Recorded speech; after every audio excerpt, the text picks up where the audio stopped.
Hello, my dear students. I hope all of you are fine.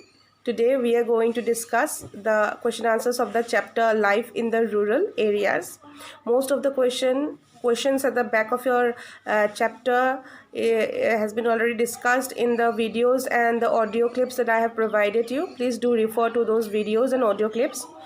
The first question is, what was the condition of the Indian villages before the advent of the British East India Company? Before the advent of the British. Okay, so you have to write what was the condition, okay, of the villagers before the British established its control in India. When the British came to India, the villagers were a self-sufficient unit. Okay, so whatever was required the village in the villagers produced it by themselves. Okay, everything was cultivated in the village. Their villagers were not dependent on anybody else. Okay, for food or for any other things for their survival. Okay, everything that they required, that they needed, was cultivated in the village itself, and each and every village was a self-sufficient unit. Okay, self-sufficient, everything was sufficiently available in all the villages. Yes. Yeah, and the farmer was the owner of his land. Okay, the farmer was the owner of his land, and the farmer could not be evicted for any reason whatsoever. Okay, the farmer was the sole owner of his land, and he could not be evicted from his land. The farmer did not pay any cash, okay, to the king as tax. What he had to pay was a small portion of whatever he produced. Okay, so if a farmer produced paddy, he had to give a small portion of his produce as tax to the king.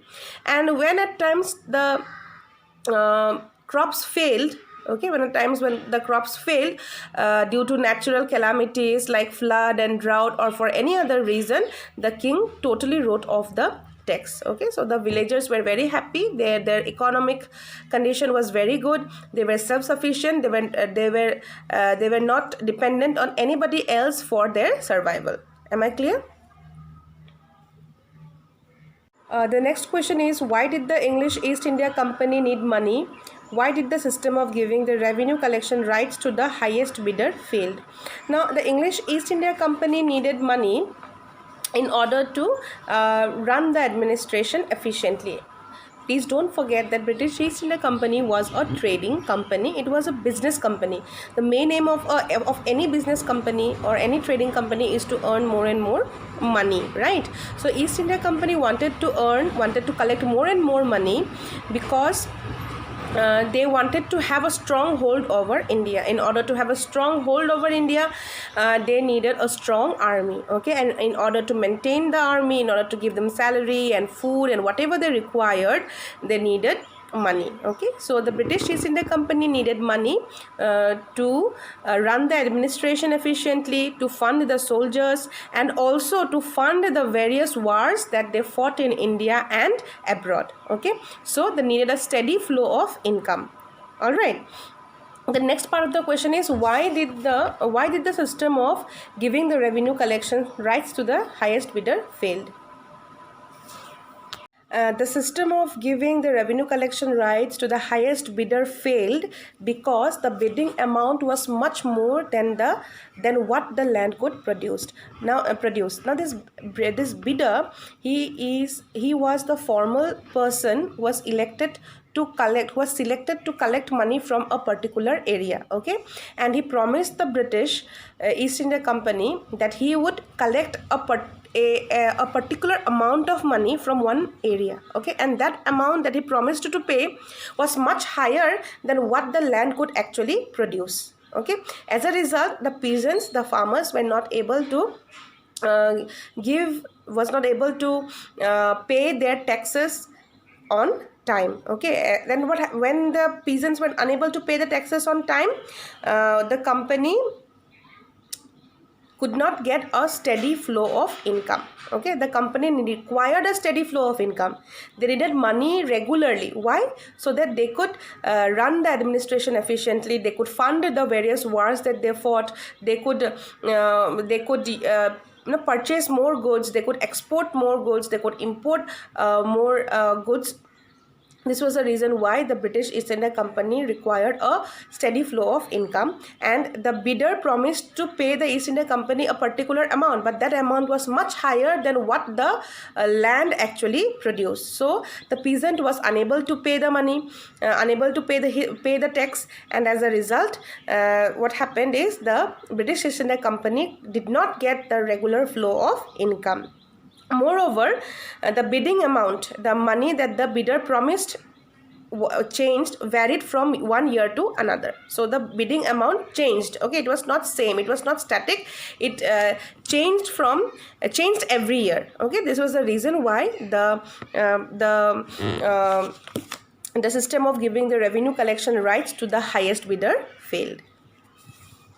Question is, why did the peasants borrow money from the moneylender? Okay, why? What was the cause?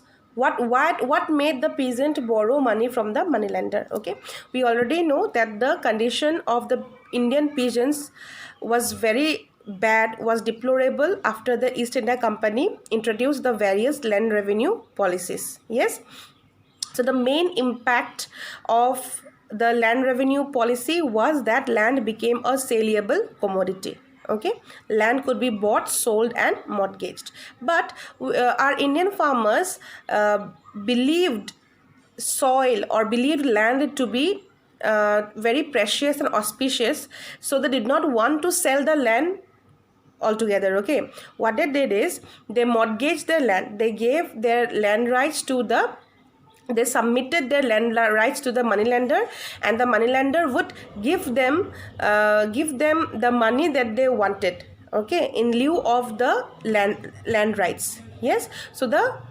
peasants mortgaged his land, okay, and in lieu of his land rights, he borrowed some money from the moneylender. Now, why did he borrow this money? In order to pay the tax. Okay, the tax was so high, the produce was so less, right? So the peasant was unable to pay the tax. All right, and in order to pay the tax, he mortgaged the land, he borrowed money from the moneylender. Moreover, the social customs practiced in India, like marriages or festivals, etc., were so costly that the peasant had no other option other than borrowing money from the moneylender. Now, if he could return the money back to the moneylender, well and good. If he could not, his land was confiscated. Okay, so in either way, okay, he had to give up his land rights. Okay, if he directly sold the land, even then he had to give up his land rights, right? And even if he mortgaged the land, even if he borrowed the money from the moneylender and he could not pay back the borrowed money with interest, his land was confiscated. The next question is, why did Britain need indigo? What caused Britain to encourage cultivation in India? Now, indigo is a blue-colored dye obtained from the indigo plant. Britain needed indigo because indigo was in great demand in entire Europe as well as in England. Okay, and after the Industrial Revolution, there were many industries which were established in England. Okay, and these industries required raw material, and indigo was in great demand in England. Moreover, the climate of England was not suitable for indigo cultivation. Okay, so Britain had to export indigo from other places like West Indies and North America. For some reasons, the indigo plantations in West Indies and North America collapsed. As a result, Britain turned towards India. Okay, now what caused Britain to encourage its cultivation in India? India was already a British colony. India was already under the British rule, and the climate of India was suitable for indigo cultivation. Indigo had been cultivated in India since Middle Ages. All right, so and since India was a colony, they could buy the raw materials at a very less price. Okay, they could exploit the Indian peasants and they could buy the indigo at a very less price and almost for free. Okay, and this is a reason why the British East India Company company encouraged indigo cultivation in India.